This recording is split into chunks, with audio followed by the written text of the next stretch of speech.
kita berada di majlis minum petang yang bersama dengan pejuang-pejuang kanser. Dan alhamdulillah ini merupakan salah satu program tahunan yang dijalankan bersama dengan di Tandur Putrajaya.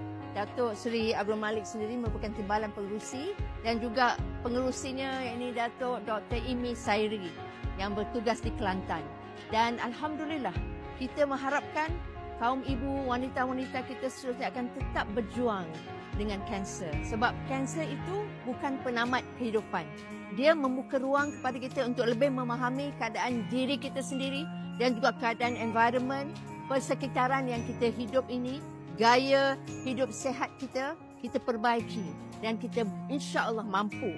Puan-puan lihat sajalah petang ini betapa ramainya wanita-wanita yang kuat, gigih, yang muda, yang sudah berumur tapi tetap bersama untuk meraihkan, memberikan semangat kepada sahabat-sahabat seperjuangan.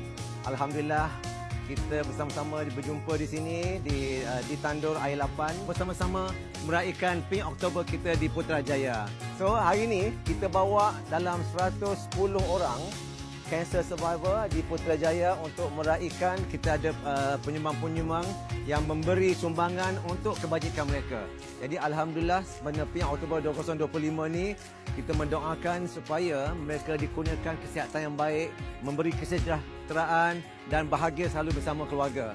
Jadi saya menyeru rakan-rakan di luar, sanak saudara di luar dan cancer survivor di luar juga bersama-sama kita membantu mereka menaikkan lagi cancer awareness di kalangan mereka untuk sama-sama datang awal ke hospital untuk mendapat pengesanan awal dan juga menerima rawatan yang lebih cepat.